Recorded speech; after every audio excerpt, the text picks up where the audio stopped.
Tayo manalangin. Panginoong Diyos, maraming salamat sa pagkakataong binigay ninyo sa amin ngayong araw. Maraming salamat sapagkat hindi nyo kami pinapabayaan. Tunay nga kayo sa inyong salita. Tunay nga na kayo ang napakabuting Diyos na may hawak sa lahat. Ang perpektong Diyos, ang makapangyarihang Diyos na sinasamba nung panahon pa nila Abraham, hanggang panahon nila Moises, at hanggang ngayon, Lord, ay totoong-totoo pa rin kayo. Hindi ninyo kami pinapabayaan. Pinupuri namin kayo sapagkat kayo ang Diyos na nangingibabaw sa lahat. At kapag inisip pa namin ang mga bagay na iyong ginawa sa kasaysayan ng tao, kung paano ka nagpakita ng pagmamahal, ng awa, wala na kaming masabi pa, kundi salamat. And alam namin, Lord, na hanggang ngayon ay pinapakita mo pa rin ito. Kaya mas lalo naming nakikita ang aming mga sarili. Mas lalo naming nakikita kung gaano ba kami kamakasalanan. Nakikita namin yung agwat namin sa inyo. Kung gaano ito kalayo at gaano ito kalaki, na kami mga imperpektong makasalanang tao ay minahal ng isang perpektong Diyos. Lord, salamat. Salamat sa kapatawaran na iyong binigay sa pamamagitan ni Jesus. Kaya ngayon, Lord, ay lumalapit rin kami sa inyo at humihingi kami ng tulong.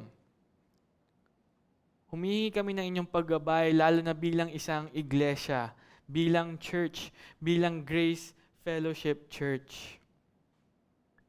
Lord, tulungan niyo kami sapagkat nag-uumpisa na muli ang aming mga Bible studies, kung saan ay nagtitipon-tipon kami maliban pa sa araw ng linggo, kung saan nakikita namin ng isa't isa at nag-aaral kami ng salita.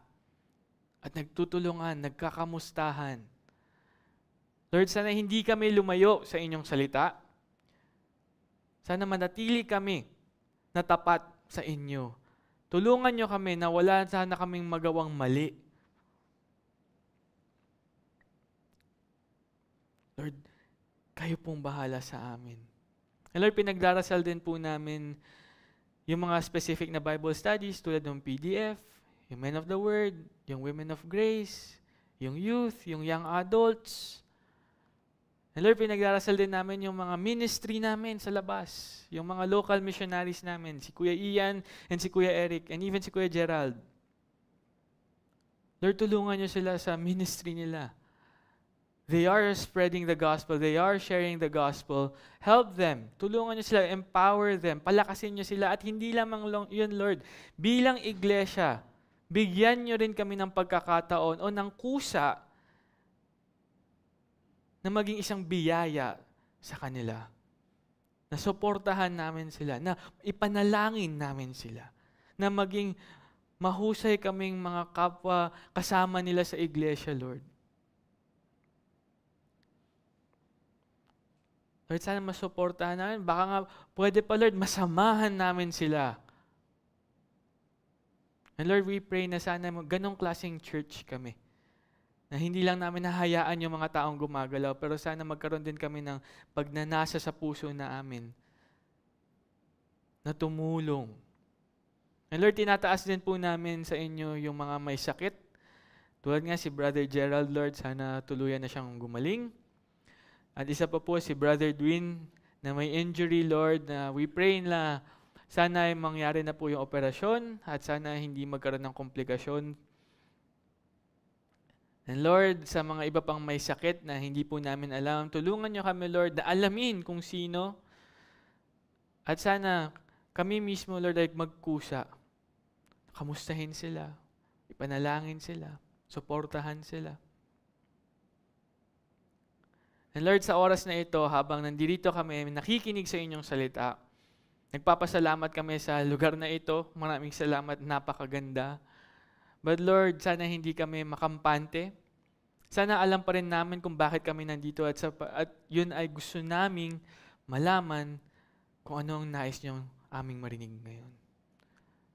Lord, maintindihan na namin ito, maunawaan namin at hindi lamang ito manatili sa aming kaisipan, ngunit sana'y bumaba ito sa aming puso at magpakita ito sa aming buhay.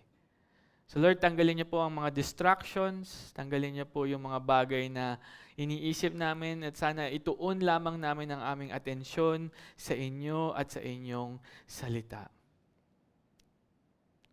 Tulungan niyo ako, Panginoon, sa pagpapaliwanag ng inyong salita. Ang lahat ng ito ay tinataas namin sa pangalan ng inyong anak na si Yesu Kristo. Amen.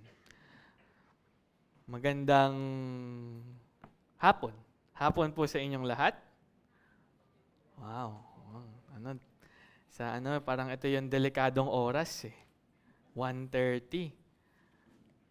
1:30 tapos 1:50 na pala. Tapos malamig pa. Alam na natin. Sabi nga nung binasa ni Brother Yan kanina, huwag kayong matutulog. Sapagkat sa gabi natutulog. Hapon pa lang. Ipagpapatuloy po natin ang ating pag-aaral sa Lucas chapter 21. Lucas chapter 21 verses 34 hanggang 38. Lucas chapter 21 verses 34 hanggang 38.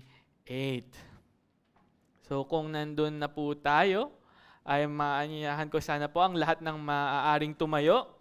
Tumayo po tayo sa ating pagbasa ng salita ng Diyos. Ang sinasabi po dito, Lucas chapter 21 verse 34, ito po ang sinasabi, subalit mag-ingat kayo sa inyong sarili. Baka magumon ang inyong mga puso sa katakawan at kalasingan at sa mga alalahanin ukol sa buhay na ito. At biglang dumating ang araw na iyon na parang bitag. Sapagkat ito ay darating sa lahat ng nabubuhay sa ibabaw ng lupa. Subalit maging handa kayo sa bawat panahon. Nananalangin magkaroon kayo ng lakas upang makatakas sa lahat ng mga bagay na ito na mangyayari. At upang makatayo kayo sa harapan ng anak ng tao. Araw-araw ay nagtuturo siya sa templo, subalit sa gabi ay lumalabas siya at ginugugol ang magdamag sa bundok na tinatawag na Olibo. At lahat ng mga tao ay maagang pumaparoon sa kanya sa templo upang pakinggan siya. Maaari na po kayong umupo. Noong panahon ng 2019, siguro napapanood niyo siya sa unang hirit at sa mga iba pang palabas sa Umagang Kay Ganda kung kayo'y may kapamilya pa noon. Meron isang taong sikat na sikat. Sikat na sikat siya. Basically, isa siyang manghuhula o kaya naman ang tawag sa kanya isang feng shui master. Feng shui sa di ba? Feng shui master. At ano ba yung ginagawa nitong mga taong ito? Sila ay nagbibigay ng mga parang prophecy, parang ganun, fortune telling. Ano ba yung mga mangyayari sa iyo sa kinabukasan? Ano ba yung mga bagay na aasahan mo? So, ang sinabi niya nung taon ng 2019 ay, ang 2020 daw is a very lucky year. 2020, sabi pa niya, 2020, di ba? Ano ba yung pinakamalinaw na mata? 2020. Anong taon next year? 2020. Senyalis na yan. Maganda ang 2020. Sabi pa niya, dahil daw sa Chinese zodiac, ang 2020 daw ay Year of the Rat. So sa Chinese zodiac, merong 12 mga hayop. At Year of the Rat daw ang pinakauna sa mga hayop na iyon. So, disclaimer, binigay ko rin to kanina sa English, hindi po tayo naniniwala sa Chinese zodiac. Kahit po ang pastor natin na Chinese, hindi po naniniwala doon. Si Pastor George. So, sabi niya, Chinese zodiac daw, Year of the Rat is the luckiest. Una. So, anong sinabi niya ngayon? It's the perfect time. 2020 is the year of new things. Mga bagong bagay. Anong kailangan mong gawin? Sabi niya, this is the year na maaari kang mag-umpisa ng bagong negosyo. Ngayon din yung taon na mag-umpisa ka ng mga bagong hobbies. Gusto mong mag-travel? Travel ka. Book ka na ng flight mo. Book ka na ng hotel mo. Biyahe na. Mag-umpisa na kayo ng mga bagong bagay. At hindi lang yun. Ang pinakamalala pa dito, hindi lang niya sinabi na isugal mo ang lahat dahil 2020 year is a lucky year. Dahil sabi pa niya, mag-resign ka sa trabaho mo, humanap ka ng mas maganda. Doon ako pinaka-nagulat. Ha? Hanap ka ng bagong trabaho? Paano kung 10 years ka na doon? Sabihan ka na, hanap ka ng magandang trabaho kasi this is your year, lucky year. At sabi niya, 2020 is looking good. At alam naman natin kung anong nangyari sa 2020. Malaking pasabog, umpisang-umpisa pa lang. Ano yung sumabog? Taal. Di ba? Lahat tayo. Hindi pa na yung mask, naka N95 na tayo. Dahil dun sa ash. Anong sumunod? Mga lindol. And then finally, ano yung pinakahuli? Pandemic. COVID. Saraduhan, mga bagong businesses. Even yung mga matatagal ng mga negosyo, nagsaraduhan. Yung mga taong matagal na nagtatrabaho sa isang kumpanya, lay off. Tanggal sa trabaho. At hindi lamang yan, lahat ng paliparan, sarado, pati kotse, hindi makabiyahe, kulong tayong lahat sa bahay. Napakalala. Diba? Lahat tayo, minsan inisip natin na minsan naisip natin, nakakamiss din sa bahay palagi. Pero yung umpisa nun, diba, takot lahat, panic lahat. And ang pinakamasama pa dun, marami ding namatay. So minsan iniisip natin, saan na kaya itong lalaking to? Si Feng Shui Master. Siguro nagtatago na yan. Baka hinahabol na yan ng mga tao ngayon. Baka, ano na yan, wanted na yan. Hindi naman pakita yung mukha niya. Pero doon tayo magugulat.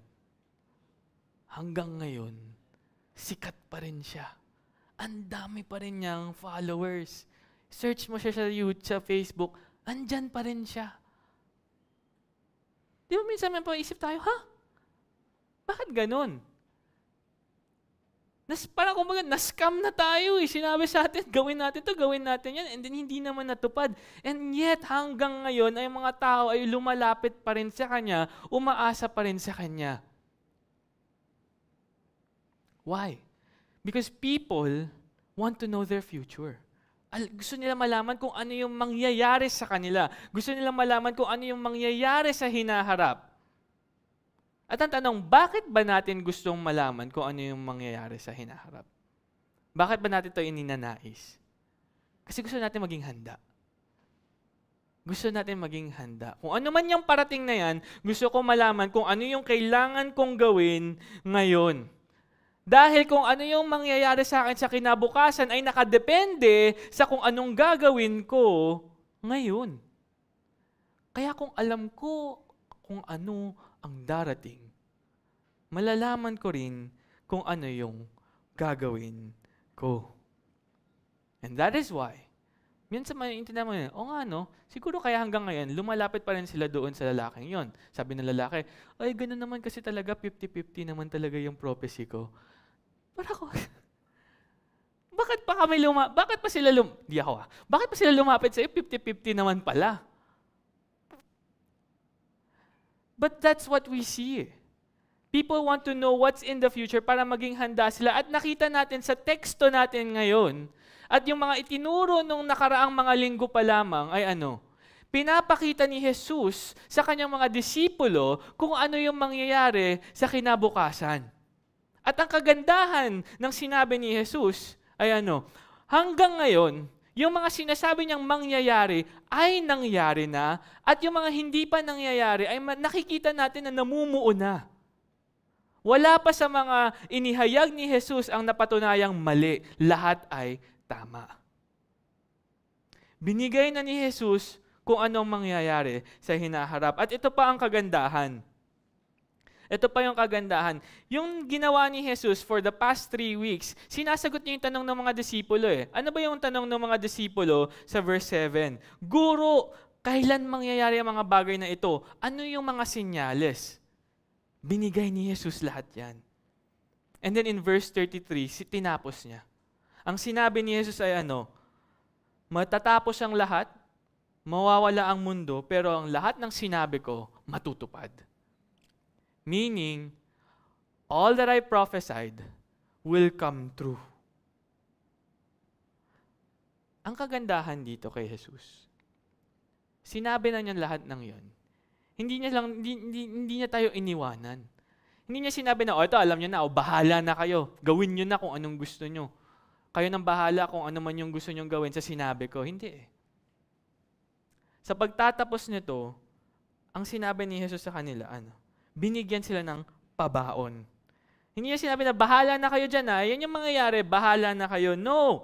Jesus being the master teacher, bilang isang dalubhasang guro, hindi lamang niya tayo pinuno ng kaalaman, hindi lamang niya sinabi na, yan na yan, bahala na kayo. Hindi. Tinatawag niya tayong kumilos at tumugon. Tinuturuan pa niya tayo.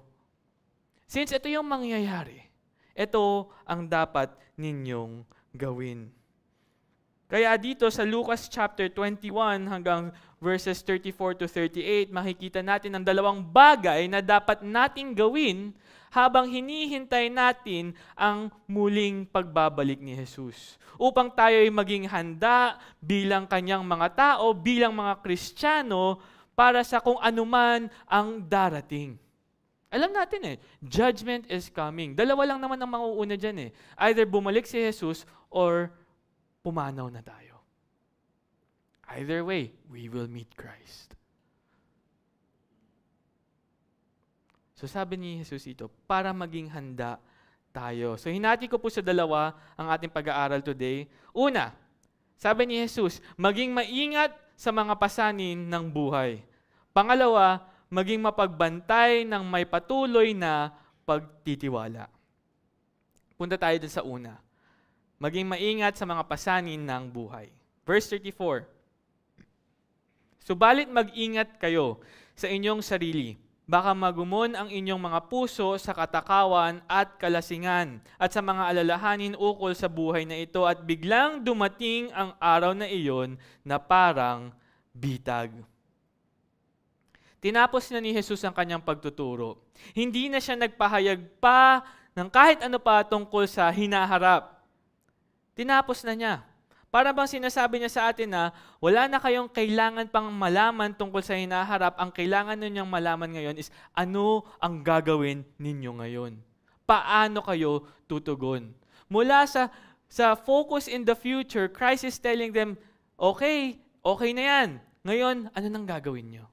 Alam niyo na ang lahat ng ito, ano na ang gagawin ninyo sa buhay ninyo? At anong sinabi niya? Mag-ingat kayo. Mag-ingat kayo sa inyong mga sarili. Itong mag-ingat na to sa salitang Griego, sa original na lengguwahe nila, ang ideya nito ay ang paglalagay ng isang bagay na napakalapit sa iyong sarili. Bakit? Pag naglagay kayo ng bagay na napakalapit sa iyong sarili, ibig sabihin, nakikita mo ang lahat ng nagaganap dito sa bagay na ito. Kunyari, may anak kayo na bata pa, di ba? Hindi nalalayo yan sa nanay Palaging kasama dahil anong gusto ng nanay? Gusto ng nanay na malaman anong lahat ng nangyayari sa anak ko. Ligtas ba yung anak ko? Kaya sinasabi ito, mag-ingat kayo, meaning, i-focus mo, dapat alam mo, dapat mag-ingat ka, dapat alam mo lahat ng nangyayari sa iyong sarili. So bakit? Bakit kailangan mag-ingat? Paalala lang po, ang salitang ito ay pangwakas na. Mula dun sa mga sinasabi ni Jesus na judgment na darating, dun sa babala ni Jesus tungkol sa nalalapit na pagtapos ng mundo at nalalapit na paghukom ng Mesiyas, ito na ang sunod niyang sinabi, mag-ingat kayo. Ibig sabihin, mahalaga po ito. Sabi niya, mag-ingat kayo sapagkat baka magumon ang inyong mga puso. Baka daw ang puso natin ay malunod, mahatak pa ibaba. Ang puso natin baka ay bumigat. Anong ibig sabihin nito? Pero may kasunod pa yan eh. Anong sunod doon? Magumon saan? Sa katakawan at kalasingan. At sa mga alalahanin ukol sa buhay. So basically, ang sinasabi dito, yung katakawan at kalasingan ay actually isang bagay lamang ito. It's connected to each other. In English, it's dissipation and drunkenness. Katakawan at kalasingan. Tapos yung isang hiniwalay niya ay ang mga alalahanin sa buhay. So ang tanong, Brother Josh, anong ibig sabihin ni Jesus sa katakawan at sa kalasingan? Bakit niya pinagsama nito? Ang larawan na binibigay ni Jesus dito ay ang pagwawaldas. O yung parang kumbaga walang pigil na pagsisiya. Happy-happy. Happy hour. Hindi makontrol na pagsasaya na madalas na pag ini-imagine natin, party-party, inuman, pleasures. Ito ay isang bagay na, kumbaga, walang limitasyon na labis ang kagalakan na madalas ay napupunta sa kalasingan. Dahil noong panahon na iyon, paano ba mag-relax? At ano bang ginagawa nila upang mag-relax at magsaya? Wala naman silang TV, wala silang kahit ano. Anong ginagawa nila? Kainan at inuman. So ang sinasabi dito ay yung katakawan na ito ay hindi lamang sa mga pagkain. Maka tumitingin na kayo, bawal pala. Sino bang matakaw? Hindi po yun yung ibig sabihin nito. Ang sinasabi po nito ay yung katakawan na ito ay yung walang pigil sa sarili, na nilulunod mo ang iyong sarili sa kasiyahan, sa iyong pagnanasa, sa mga ninanais ng iyong laman, na madalas na nung panahon na iyon ay humahantong sa kalasingan. Ang perpektong larawan na ito ay yung storya ng prodigal son. Diba? Anong ginawa ng prodigal son? Hiningi niya yung kayamanan niya at anong ginawa niya? Winaldas niya. Inuman, babae, lahat na ginawa niya. So ang tanong, Brother Josh, parang grabe naman yan. Sobra naman, hindi naman ako ganyan. Hindi na nga ako umiinom eh. Pero bakit niya binababalaan? Bakit sinabi yan ni Jesus sa mga alagad niya? Bakit? Ibig sabihin ba nito ay maaari nilang magawa iyon? Does this mean they are susceptible? Does this mean yung mga disipulo ay may temptation na magawa nila iyon? The reality is, yes. This is exactly why. Ito yung rason kung bakit sinabi to ni Jesus. Kaya niya pinapaalala ito sa kanyang mga disipulo. Dahil maaari ninyong gawin ito. Baka kayo'y malaglag sa temptation na ito at ang sinasabi ni Jesus, kaya pinapaalala ko sa inyo na huwag ninyong gagawin yan. Huwag kayong magpalulong sa bisyo. Huwag kayong magpakalulong sa mga pagnanasa ninyo na to the point na nakakalimutan nyo na si Jesus. At ito mismo yung kailangan din natin hanggang ngayon. Kailangan natin ng paalalahanan ng ating mga sarili kung ano ba ang priorities natin, ano ba ang responsibilidad natin bilang mga Kristiyano. Hindi na natin kailangan tumingin sa malayo. Hindi na natin kailangan tumingin sa ating mga katabi. Tignan nyo lamang ang inyong mga sarili. Tignan natin ang ating mga sarili. Ano yung mga bagay na pinagkakaabalahan natin na to the point na sobrang natutuon natin ang ating atensyon doon at nakakalimutan na natin si Jesus. Yun ang sinasabi ni Jesus dito na katakawan at kalasingan. These people were so busy. Good time.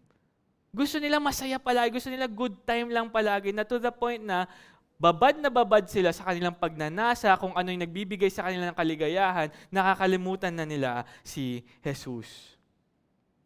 Brother Josh, hindi naman ako umiinom eh. Hindi naman ako nagpa-party. Pero ano yung mga bagay na kumakain sa oras natin, na nagbibigay sa atin ng kaligayahan? Isang ehemplo dito, ML. Gaano katagal tayo nagmo-Mobile Legends? Gaano katagal tayo nagne-Netflix? K-drama? Gaano katagal tayo nanonood ng anime? Gaano katagal tayo nag-aabang ng basketball?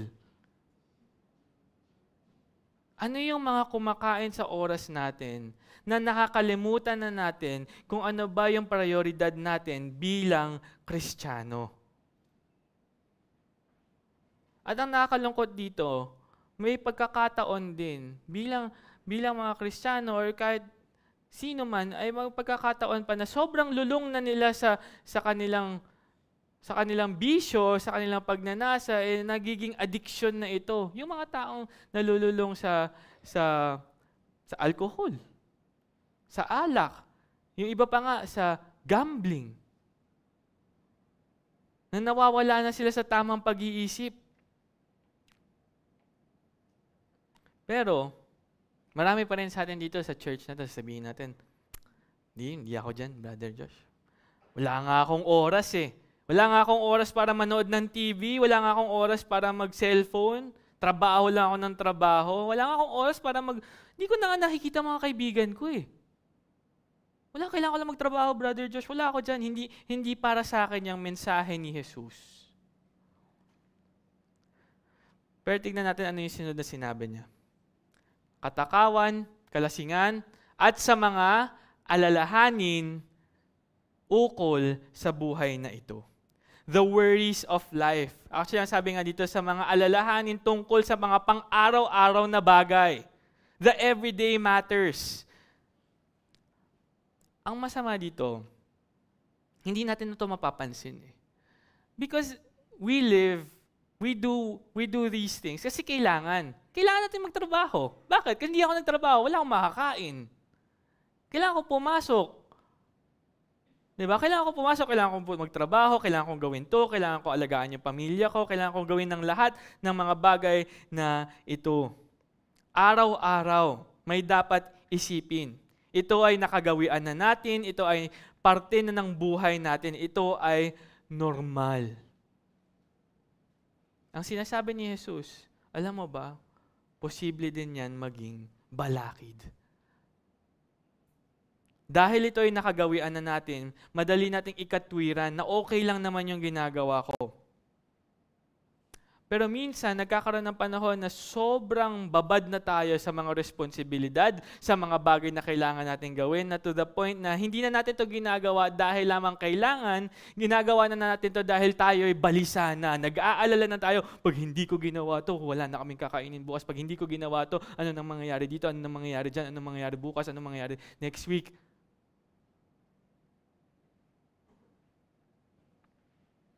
Tayo nag-aalala, balisang-balisa na tayo. Ay, kailangan kong kausapin si ganito. Ay, yung anak ko, ito yung ginagawa, kailangan kong kontrolin, kailangan kong ayusin. Umaabot na tayo sa punto na yung mga responsibilidad natin ay hindi na siya responsibilidad lamang pero nagbibigay na siya ng pagkabalisa, anxiety, na minsan yung mga bagay na labas sa control natin. Labas sa control natin ay ano? Inaalala pa natin na wala na nga tayong magawa tungkol doon. Pero alalang-alala tayo. Kailangan kong ayusin yun. Pero wala na nga sa kamay mo. Kaya tignan natin ano yung halimbawang binigay ni Lucas. Tignan natin Lucas chapter 8, verse 14. Anong sinabi ni Lucas tungkol dyan? Sa mga taong nag-aalala tungkol sa pang-araw-araw nila. Lucas chapter 8, verse 14. Ang nahulog naman sa tinikan ay ang mga nakinig, subalit sa kanilang pagpapatuloy ay sinakal sila ng mga alalahanin, mga kayamanan, at mga kalayawan sa buhay. And then, not only in Lucas chapter 8, verse 14, Lucas chapter 12, verse 25, ang sabi doon, sino sa inyo ang sa pamamagitan ng pag-aalala ay nagdaragdag ng oras sa iyong buhay? Diba? Sometimes we're so busy, we worry. Nag-aalala tayo. Ginagawa natin ang lahat to the point na nakakalimutan na natin si Jesus. Lucas chapter 17, verse 28 to 30, and even the verses before that, nung panahon ni Noah, Tinatawag niya yung mga tao, magsisi na kayo. Noong panahon ni Lot, sinasabi niya sa mga kamag-anak niya, tara na, alis na tayo dito. Nandyan na yung paghuhukom ni Yahweh. Ngunit ano sinabi doon? Sila ay busy. Busy silang bumibili, nagbebenta, nagtatanim at nagtatayo. Ano yung ginagawa nila? Hindi sila nagbubulyaw lamang dyan ng kung ano lang ginagawa nila. Hindi, nagtatrabaho sila. They're doing their responsibilities. But the sad thing is, umabot na sa punto na nakakalimutan na nila si Yahweh, manhid na sila sa tawag ni Yahweh.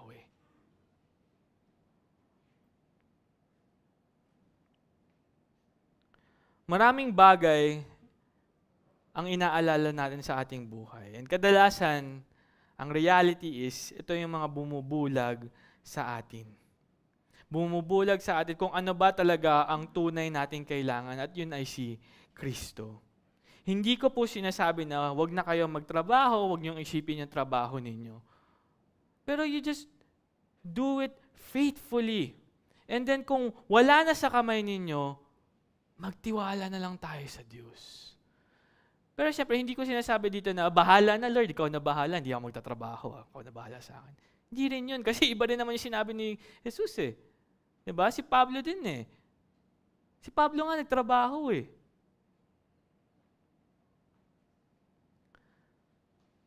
So, sa katotohanan lamang, ang ating mga obligasyon ay maaaring sumapaw kay Kristo sa lugar sa ating mga puso. Madali tayong mahulog sa bitag na ito eh. Pag sinimulan natin isipin yung mga bagay na lahat ng bagay na nangyayari sa akin, ay nakasalalay sa kung anong gagawin ko. Sa akin lang nakasalalay ang lahat. At dahil dito, kung ganun ang ating pag-iisip na lahat ng bagay ay nakasalalay lamang sa atin, magiging paranoid tayo, gusto natin kontrolin lahat. Ay, kailangan ko ayusin to, kailangan ko ayusin yan, kailangan ko gawin to, kailangan ko gawin yan. Ay, yung asawa ko may problema, kailangan ko ayusin siya, baguhin ko siya. Yung anak ko may problema, babaguhin ko rin yung anak ko.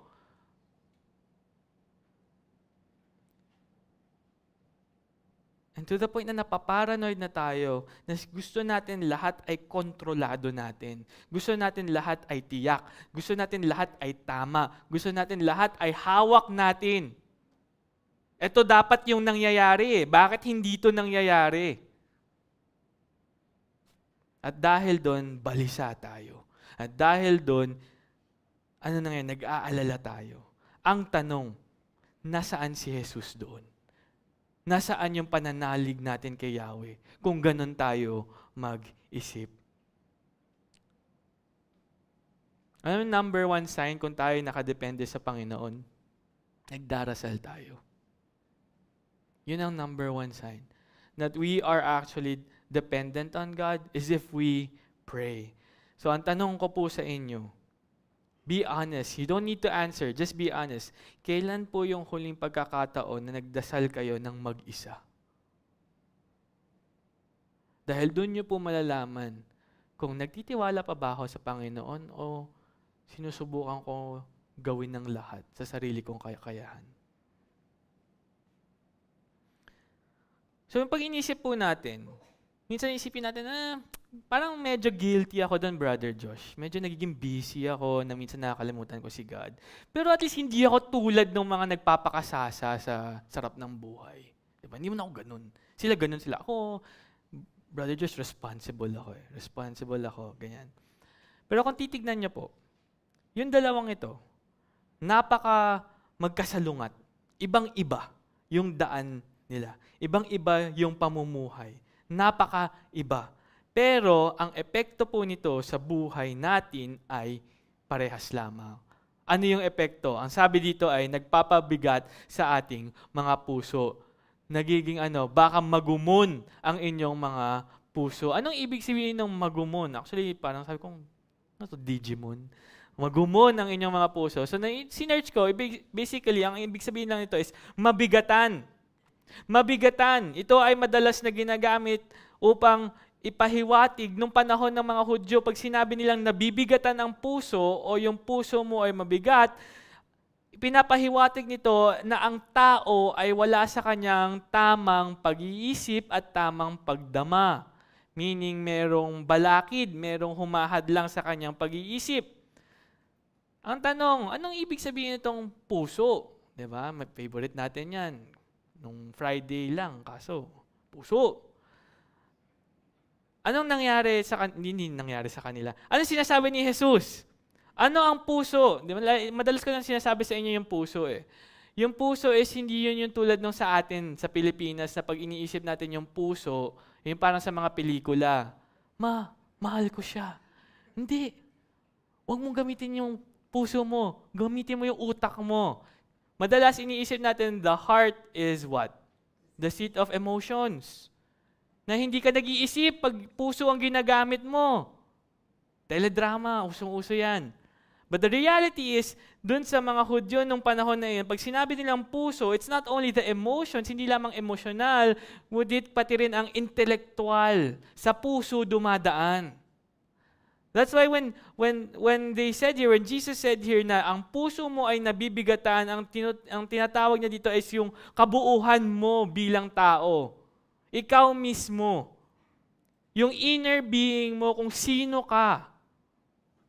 Ang pangloob mo, yung intellectual mo, yung spiritual mo, kung sino ka, ito ay nabibigatan. So kung ang iyong puso ay nasa maling lugar, ang lahat ng tungkol sa iyo ay nasa maling lugar rin. Nung panahon na hindi pa tayo ligtas, ito rin ang sinasabi ni Jeremiah tungkol sa puso. Jeremiah chapter 17 verse 9 na daw, ang puso ay mapanlinlang. Walang nakakaintindi nito at hindi ito napapagaling, ngunit ang Diyos lamang ang may kakayanan nito na ayusin ang puso natin. Nung tayo'y kanyang niligtas, tayo'y kanyang binago. At sa pamamagitan ng alin? Ng pagbago ng ating puso. Roma chapter 10 verse 9, kung ipahayag mo gamit ang iyong bibig na si Jesus ang Panginoon at manampalataya ka gamit ang alin? Ang iyong puso. Meaning lahat kasama, isip at pakiramdam. Ang sabi rin sa Gawa, chapter 2, verse 37, nung narinig nilang mensahe ni Jesus, anong naramdaman nila? Para silang tinuhog sa puso. Naramdaman nila ito. Kaya ang Diyos natin, ang binabago niya sa atin is yung puso natin. He renews our heart, but it doesn't stop there. Hindi doon natatapos yun. Kapag naligtas tayo, hindi yun one time, big time, okay na, tapos na. Hindi, may responsibilidad po tayo. Huwag tayong maging kampante. Sabi sa unang Pedro chapter 3 verse 15, pabanalin mo si Jesus sa inyong mga puso. Sanctify your hearts in Jesus. Nanalangin din si Pablo para sa mga mananampalataya ng Efeso upang si Kristo ay manahan sa inyong mga puso sa pamamagitan ng pananampalataya. We have to constantly check yung hearts natin kung tama pa ba, na kay Jesus pa rin ba. Bakit? Ano ba ang nangyayari kapag mabigat ang puso kung ang puso natin ay nagumon? Anong nangyayari? Yung larawan na ibinibigay sa atin dito ay tulad ng larawan ni Faraon sa Exodo. Anong sabi dun tungkol kay Faraon sa Exodo chapter 7 verse 14? Pag binasa nyo po yan, ipapakita dyan kung ano nga ba ang sinasabi nila. Exodo chapter 7 verse 14. Hindi ko po nalagay sa notes ko. So, sabi ng Panginoon, ang puso ni Faraon ay nagmamatigas. Yung lengguwahe na ginamit upang sabihin ang nagmamatigas sa Hebreyo ay yun din ang same na lengguwahe na ginamit sa Griego upang tukuyin ang mabigat na puso. Ang sinasabi ito, ang pusong ito ay matigas. Ang pusong ito ay hindi tumutugon. Ang pusong ito ay manhid.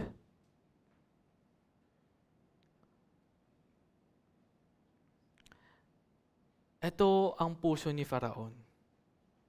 Na kapag ang puso daw natin ay nagumon, Kung ang puso natin ay naging mabigat, magiging manhid tayo sa kung ano man ang hinihingi sa atin ni Yahweh, kung ano man ang pinapakita sa atin ni Yahweh. Ano nga ba yung nangyari kay Faraon? Nakita niya ang yung mga delubyo, di ba? Yung famine, yung plagues. He saw it in his eyes. Namatay yung anak niya. And yet, paano siya nag-respond? Sino ba tong si Yahweh? Hindi ko siya kilala. Hindi ko palalayain ang mga Israelita. Miracle after miracle. And yet, ano ang sinasabi tungkol kay Faraon? Nagmamatigas pa rin ang kanyang puso. Ang puso niya ay manhid. Ang puso niya ay bulag sa katotohanan. At ang sinasabi ng Biblia natin, ang sinasabi ni Jesus sa atin, kung hindi tayo mag-ingat, magiging tulad tayo ni Faraon. Na kahit na nakikita natin ang kabutihan ng Diyos, kahit anong ipakita sa atin ng Diyos, na senyales, na milagro, kung hindi natin ingatan ng ating mga puso, mabubulag tayo.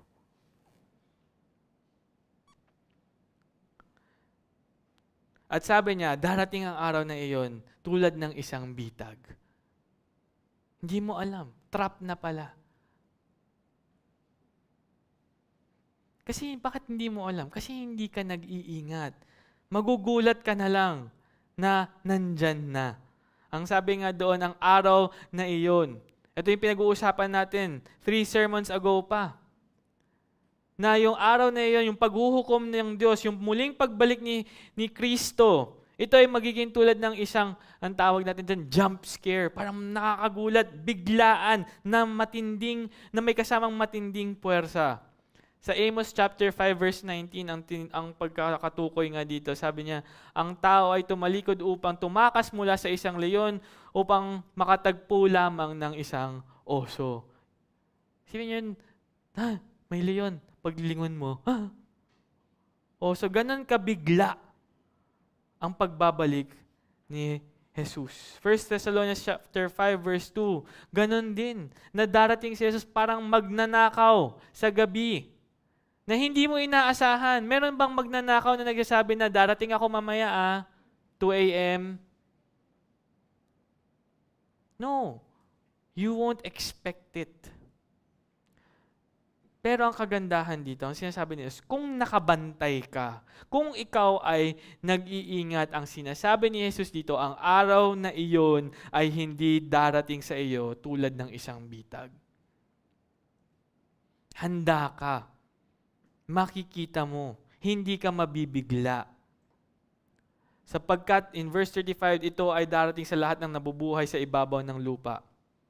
Ito ay hindi lamang para sa mga nakikinig na disipulo, hindi lamang ito para kay Theophilus, yung sinusulatan ni Lucas, kundi ito ay para sa atin. Ang mensaheng ito ay para sa atin at hindi lang para sa amin, para sa lahat. Kahit yung mga taong nandyan, para sa kanila din ang mensaheng ito, na darating ang panahon na muling babalik si Jesus upang maghukom. Kaya ano ang kailangan nating gawin? Magsisi na tayo at lumapit sa Kanya. Alam niyo yung sinabi ko kanina na dalawang daan? Minsan kasi iniisip natin, yung buhay natin ay maaari nating i-partition. You know, ngayon 50% kay God, 50% siguro sa work, 50% sa church, 50% sa work ko, sa trabaho ko, 50% na ministry, 50% na saya-saya lamang. You know, minsan iniisip natin, I need to balance. Work, church, family, church, work. Ang sabi nga ni Pastor Pedro, alam sa Bible, walang balance, na hindi ginagamit yung konsepto ng balancing pagdating sa buhay. Na hindi kang ibabalance mo yung trabaho, babalance mo yung church, ganyan. Hindi mo makikita yung konsepto na yon sa Biblia. Bakit? Dahil ang hinihingi ni Jesus sa atin ay hindi 50% of this, hinihingi niya sa atin ay 100%. Anong ibabalance ninyo kung 100%? Wala. Ang ibig sabihin lamang ito, ang buong buhay natin ay binibigay natin kay Jesus. No matter where we are, kahit anong aspeto ng buhay tayo, Kahit kung tayo man ay isang nagtatrabaho sa call center, sa bangko, may-ari tayo ng isang negosyo, kung ano man ang ginagawa natin, hindi sinasabi ni Jesus, oh, okay, secular world, trabaho mo yan, okay, hindi ko masyado papakailaman yan. Yung church work mo lang yung gusto ko. Hindi. God is saying, whatever you're doing, do it all for the glory of God. Nasa trabaho ka bilang bank teller, nasa call center ka, do it for me. Gawin mo ng maigi yan para sa kalwalhatian ko.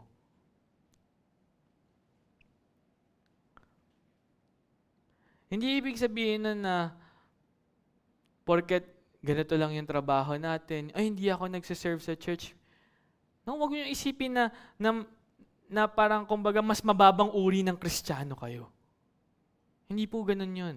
Hindi po ganun yung ibig sabihin na ay hindi ako nagpipreach sa pulpito or hindi ako nagtatrabaho para sa church, ay mas mababang uri ako ng Kristiyano. Hindi po. Kung kayo'y nagtatrabaho, okay lang. As you do it for the glory of God.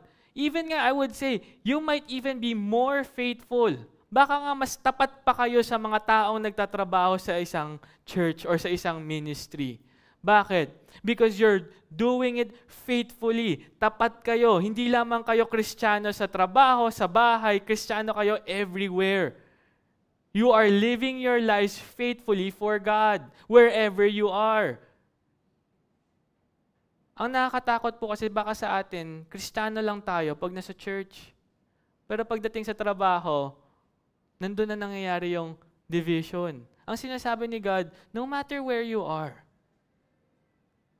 it doesn't mean that you work a secular job. It means already na, ay, hindi siya ganun ka, mas gusto ko yung pastor, mas gusto ko yung church worker. Hindi. What matters is yung faithfulness natin, yung katapatan natin. Tapat ba tayo? Are we faithful witnesses of God? No matter where we are. So ang tanong, bakit to sinabi bigla ni Jesus? Kasi ang katotohanan, habang tumatagal, nawawala tayo sa focus. Pag napakinggan na natin, bigyan mo lang ng konting oras, mawawala na, malilimutan na natin yan. Habang tumatagal, habang nakikinig yung mga tao kay Jesus, maaaring nakakalimutan na nila, ano nga ba yung gagawin? Baka lumulutang na sila. Habang tumatagal, baka ngayon nakikinig kayo sa akin, iniisip nyo na anong gagawin nyo sa bahay mamaya. Ang ginagawa ni Jesus, pinapaalalahanan niya sila. Sinasabi niya, huwag niyong kalimutan. Be alert. Keep on guard. At hindi lamang yun. Sa pangalawang punto natin, maging mapagbantay ng may patuloy na pagtiwala. Verse 36, subalit maging handa kayo sa bawat panahon. Nananalangin, lagi ako nabubulol doon, magkaroon kayo ng lakas upang makatakas sa lahat ng mga bagay na ito na mangyayari at upang makatayo kayo sa harap ng anak ng tao. Be alert! Yung kanina, bantayan ninyo. Ngayon, be alert. Magising kayo. Gumising ka. Stay awake. May natutulog ba dito ngayon? Joke lang. Gumising ka. Be alert. Be awake. Ang ibig sabihin nito is, alam mo dapat kung ano yung nangyayari. Di ba may nakita akong quote, parang ang sabi niya is yung, kapag ikaw ay nagising na sa katotohanan, kasalanan ng pumikit. It's basically saying na, di ba minsan magising ka sa katotohanan pag parang wala siya sa tamang kaisipan. Because we want people to realize ano ba yung nangyayari talaga. At yun yung idea na sinasabi ni Jesus, gumising ka. Dapat alam mo. Dapat aware ka kung anong nangyayari. Always be in watch. Anong sinabi ni Jesus dito? Gumising ka, bantayan mo, yung alin? Yung nangyayari sa labas para malaman mo ba kung kailan ako babalik? Yun ba ang sinasabi ni Jesus? Hindi. Hindi niya sinasabi na maging aware kayo kung ano nangyayari sa labas. Hindi. Ang sinasabi niya dito is what? Gumising ka para maging handa kayo subalit para maging handa kayo sa bawat panahon, nananalangin kayong magkaroon kayo ng lakas upang makatakas sa lahat ng mga bagay na ito. Maging handa kayo. Paano? Sa pamamagitan ng panalangin. Yung handa kayo dito is yun yung be alert, be awake, be prepared. Sorry, hindi ko pala na-explain yun kanina. Yun yung sinasabi niya dito, magising kayo, humanda kayo, dapat prepared kayo. Basically, ang sinasabi ni Jesus dito, kung tayo ay handa, kailangan ay nananalangin tayo. At kung tayo ay nananalangin, tayo ay actually handa. Tayo ay gising. Tayo ay prepared. That is the importance of prayer. Kaya yung sinasabi ko kanina, if you are not praying, then that just shows, pinapakita lamang yun na hindi kayo nananalig sa Panginoon. Roma chapter 12 verse 12. Diba? Sabi dyan, maging tapat na nananalangin kayo. Ephesians chapter 6 verse 18. Sa pamamagitan ng panalangin at pakiusap, manalangin kayo sa lahat ng panahon sa pamamagitan ng Espiritu. And because of that, nagiging alerto tayo. 1 Thessalonians chapter 5 verse 7. Pray unceasingly. Lagi lang kayong magdasal. This is the importance of prayer.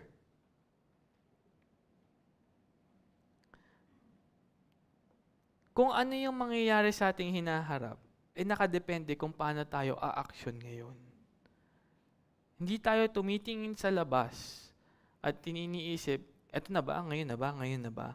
Ang sinasabi ni Jesus, imbis na tumingin tayo sa labas, tingnan natin ang ating mga sarili. At tayo'y magdasal. Tayo'y manalangin. Lagi natin hahawakan ang salita ng Diyos. Kaya yung kinanta natin kanina, di ba? I have hid your word in my heart. In Lucas chapter 8 verse 15, yun yung ginawa nung tumubo, umusbong na seed. They took God. They took Jesus. Nilapit nila sa kanilang sarili si Jesus at ang kanyang mga salita. At bakit daw tayo mananalangin? Upang magkaroon ng lakas upang makatakas sa lahat ng mga bagay na ito na mangyayari. Upang makatakas daw, upang magkaroon ng lakas na makatakas. So ang tanong ngayon, isipin natin, naku Brother Josh, nagtuturo ba tayo ng works-based salvation na nakadepende ba sa atin kung gaano tayo kalakas para maligtas tayo? Hindi po.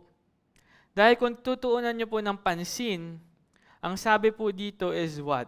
Yung escape po dito or yung makatakas, ang imahe po nito is maiwasan. Maiwasan. Hindi po yung, ito na yung, ay, parating na, ayan na, tatakas na ako. Hindi. Ang sinasabi dito is, maiiwasan mo. Hindi mo pa nakikita, alam mo nang maiiwasan mo na siya. Paano mo siya maiiwasan? At yun ay sa pamamagitan lamang ng pagtitiwala kay Jesus. Maiiwasan mo siya. You will escape it. Pero Brother Josh, bakit may sinabi na you will have the strength? So that you may have the strength. Upang magkaroon kayo ng lakas. So parang ang sinasabi na ngayon doon is, sa pamamagitan ng sarili kong kakayanan, sa sarili kong lakas, sa pamamagitan nun ay kaya kong umiwas sa paghuhukom ng Diyos. Kaya ko basically iligtas ang aking sarili. Yun po ba ang ibig sabihin nun? Hindi po. Dahil kung titignan nyo po, ano po ba yung sinabi ni Jesus bago niya sabihin na magkaroon kayong ng lakas? Paano ka po magkakaroon ng lakas? By what? By prayer. That means, kung tayo po ay nagdasal at tayo ay nagkaroon ng kalakasan, saan nanggagaling yung lakas? Kanino nanggagaling yung lakas? Sa sarili po ba natin? Hindi po. Yung kalakasan na yon ay nanggagaling sa Diyos. Kaya sinabi ni Pablo kay Timoteo nung patapos na ang kanyang buhay, sinabi niya na ang Diyos daw ang nagpapalakas sa kanya in 2 Timothy chapter 4 verse 17 to 18. kay Yahweh. Mula sa Diyos ang lakas natin. Hindi nanggagaling sa atin. Kaya kung niisipin natin, sinasabi dito ni Jesus, even yung lakas o yung kakayanan mong umiwas dyan ay nanggagaling sa akin. Kaya manalangin ka, umasa ka sa akin. Ano nang sabi doon sa huli? Upang makatayo kayo sa harapan ng anak ng tao. Inuulit lamang ni Jesus dito kung ano yung nakasaad sa verse 28.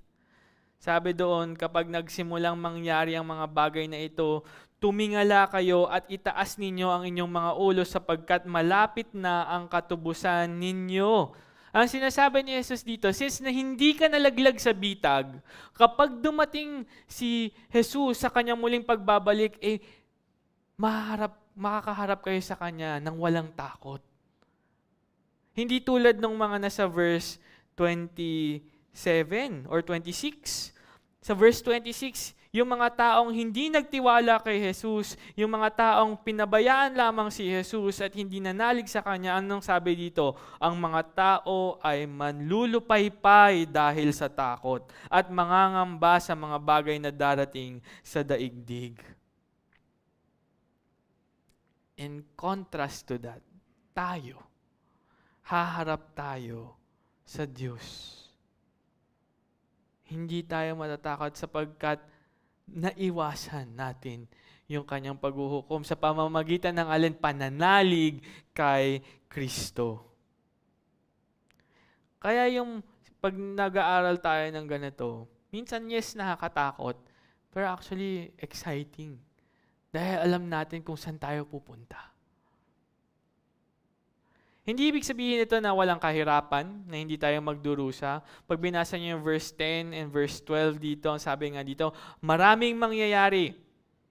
Maraming pagdurusang mangyayari. Dadaanan ng iba sa atin ang mga ito.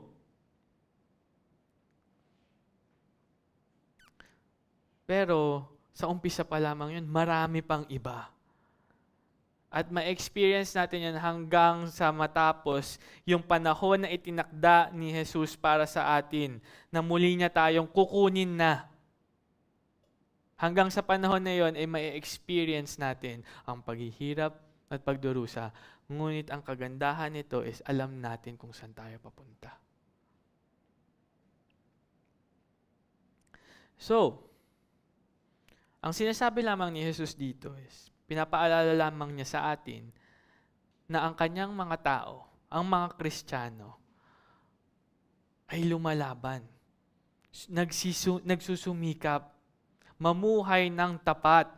At paano? Paano ito nagagawa? Ano yung pinaka-basic na manifestasyon nito sa buhay ng isang Kristiyano? Alam niyo po kung ano? Ang pagdarasal.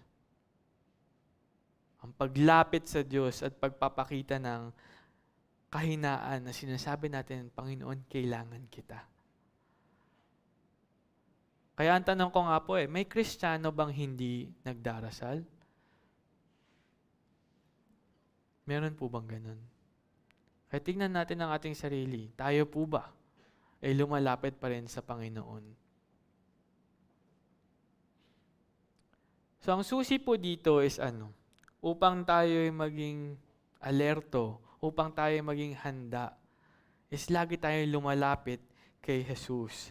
Nung panahon na yon, yun yung paalala ni Jesus, hanggang ngayon, yun pa rin ang paalala niya sa atin, na tayo'y patuloy dapat na lumalapit sa Kanya. Sapagkat kung hindi, unti-unti natin siyang makakalimutan, at maaari pa mangyari is that malunod tayo sa sarili nating mga alalahanin, o kaya naman yung sarili nating mga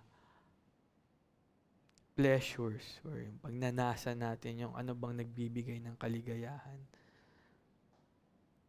And ang nakakatakot po dito is that we are closer. Mas malapit na po tayo sa muling pagbabalik ni Jesus. Darating ang oras wala na tayong pagkakataon na magsisi. Darating ang oras na iyon. Kaya ngayon pa lamang po, habang may oras pa, anong ginagawa natin.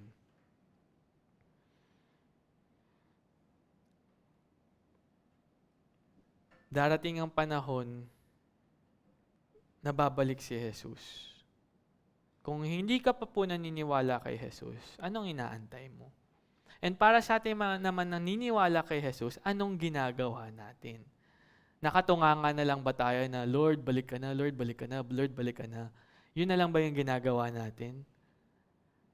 Tingnan natin yung ehemplo ni Jesus. Verse 37 and 38. Araw-araw ay nagtuturo siya sa templo, subalit sa gabi ay lumalabas siya at ginugugol ang magdamag sa bundok na tinatawag na Olibo.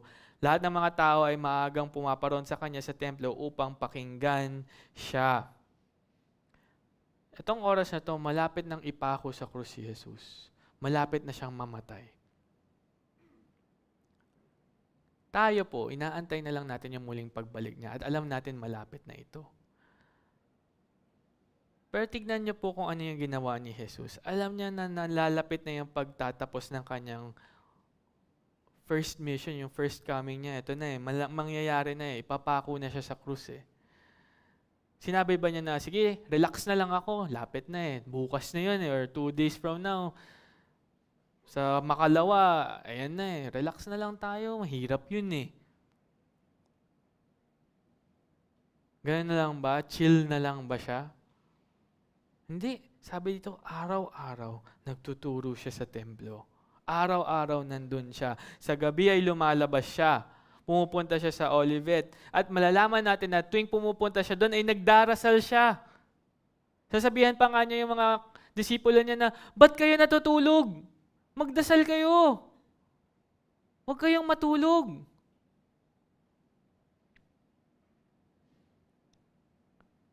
Araw-araw, itong ginagawa ni Jesus hanggang palapit ng kanyang kamatayan at hindi siya tumigil. Tayo ba? Anong ginagawa natin? Nakatunganga na lang ba tayo? Tingin ng oras, tagal bumalik ni Jesus. Bukas ulit siguro. Paano yung mga minamahal natin sa buhay na hindi pa nakarinig sa Ebanghelyo? Anong ginagawa natin upang ipalaganap yung salita ng Diyos? O wala na, tapos na? Lapit na lapit na matapos, antay na lang tayo. Kaya marami nagtatanong Sabi ni Jesus, mangyayari na almost 2,000 years after, hindi pa rin nangyayari. Tagal naman. Valid yung tanong na yun. Na sabi niya, malapit na yung pagbabalik, pero hanggang ngayon, hindi pa rin nangyayari. Actually, si Pedro sa unang Pedro, narinig na niya yung tanong na yan. Sabi ni Pedro, alam nyo, para sa Panginoon, wala siyang hindi sa kanya matagal ang 100 taon, hindi matagal 1,000 taon sa kanya. Sapagkat labas si Yahweh, labas ang Diyos sa konsepto ng oras Sabi nga, 'di ba, 1,000 days is like 1 day, and a day is like 1,000 years. Pero imbis na iniisip natin na ano ba naman si God, late, or ano ba naman si God, parang hindi naman niya tayo iniisip, bakit hindi natin isipin na kaya hanggang ngayon ay hindi pa rin dumarating muli si Jesus is dahil pinagbibigyan niya tayo. Binibigyan niya tayo ng oras upang magsisi. Binibigyan tayo ng oras upang gawin ang kanyang kautusan na na i-spread yung ebanghelyo. Natawagin yung mga kamag-anak natin, yung mga kaibigan natin na hindi naniniwala kay Yahweh. Na binibigyan niya na pa ng pagkakataon na maligtas ang mga tao. Na pinapairal niya yung pasensya niya, yung kahabagan niya, yung pagmamahal niya, kung kaya't bakit hindi pa niya pinapabalik si Jesus. So ang tanong sa atin, bilang Kristiyano, ano ang ginagawa natin? Inip na tayo sa muling pagbabalik ni Jesus, hindi pa siya bumabalik. So anong ginagawa natin? Tatampo tayo. Yung ehemplo ni Jesus, malapit na siyang mamatay. Ayan na. Anong ginawa niya? Hindi, trabaho tayo. Alam niyo yun, pag sa school or kahit sa trabaho, Pag nakita niya na kunyari, hanggang 5:30 yung trabaho. Pag mga 5:20, 5:15 na, yan na, ay, chill-chill na tayo. May hindi, bukas na yan. Next time na. Hindi eh. Kumbaga si Jesus, hanggang 5:30, hanggang trabaho siya eh.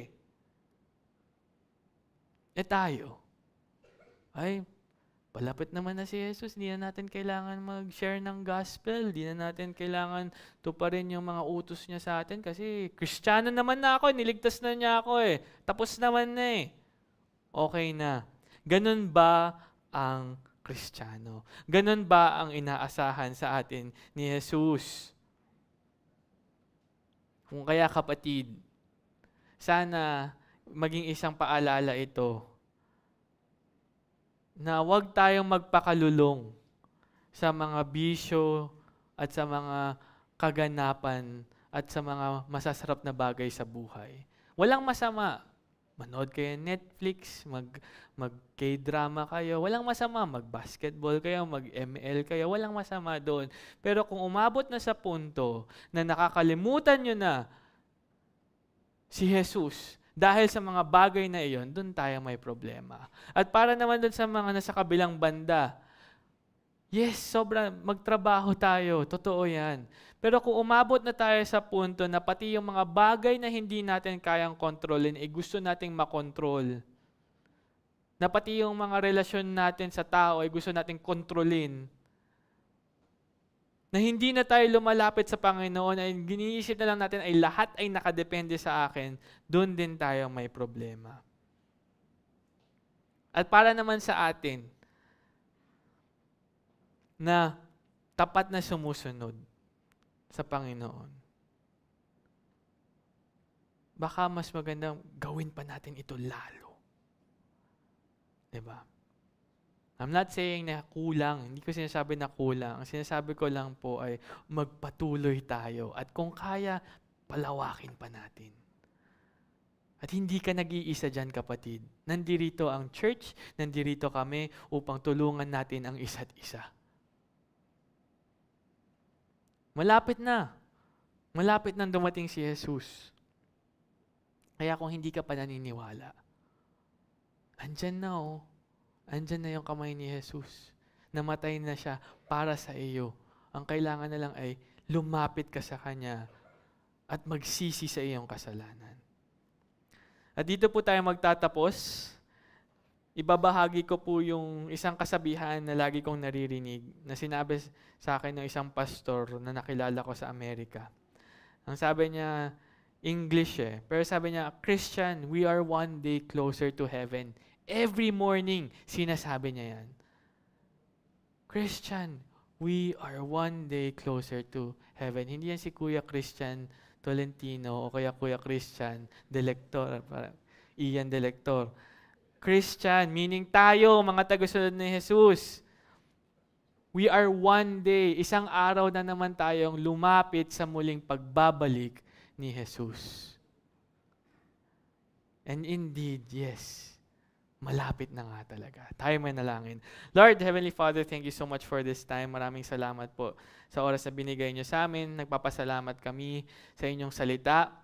Naway, Lord, na maging katotohanan ito sa aming buhay, na maging maingat kami, na lagi naming binabantayan ang aming mga sarili at hindi namin kayo kinakalimutan dapat. Tulungan niyo kaming palaging manalig sa inyo at umasa sa inyo, na maalala namin, Lord, na ang lahat ng nagagawa namin sa buhay namin ay dahil lamang sa grasya na binibigay niyo sa amin.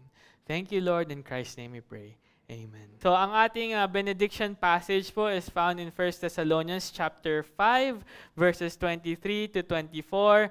Ang sabi po dito ay, pakabanalin nawa kayong lubos mismo ng Diyos ng kapayapaan, at ang inyong espiritu at kaluluwa at katawan ay ingatang buo, na walang kapintasan sa pagdating ng ating Panginoong Hesukristo.